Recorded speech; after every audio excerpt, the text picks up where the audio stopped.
রাত প্রায় 11:30। প্ল্যাটফর্ম প্রায় ফাঁকা। অর্ণব অফিস থেকে ফিরছে। আজ একটু দেরি হয়ে গেছে।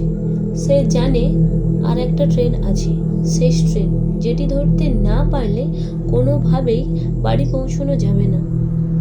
হালকা কুয়াশা নেমেছে, বাতাসে একটা অদ্ভুত শীতলতা। ট্রেনের হুইসেল বাজতে অর্ণব দৌড়ে উঠল ট্রেনের কামরায়।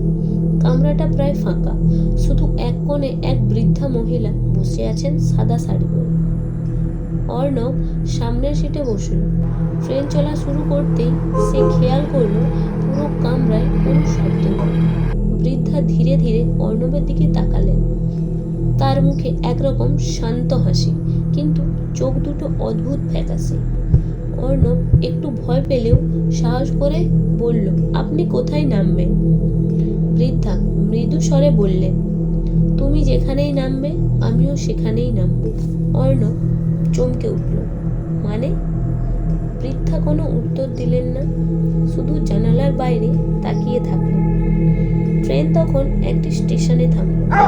অর্ণব নামার জন্য উঠল, কিন্তু দরজার বাইরে তাকাতেই দেখল পুরো স্টেশন অন্ধকার, একটাও আলো নেই। সে ঘুরে দেখল বৃদ্ধা তার সিটে নেই, কিন্তু জানালার বাইরে কুয়াশার মধ্যে দিয়ে সে স্পষ্ট দেখতে পেল সেই বৃদ্ধা দাঁড়িয়ে আছেন, আর পাশে পুরো কামরাই খালি। সিটগুলো ধীরে ধীরে ভরে যাচ্ছে অচেনা মুখে, মৃত যাত্রীদের মতো। অর্ণব চিৎকার করে ট্রেন থেকে লাফ দিল। পরদিন সকালে গ্রামবাসীরা রেল লাইনের পাশে তাকে অচেতন অবস্থায় পায়।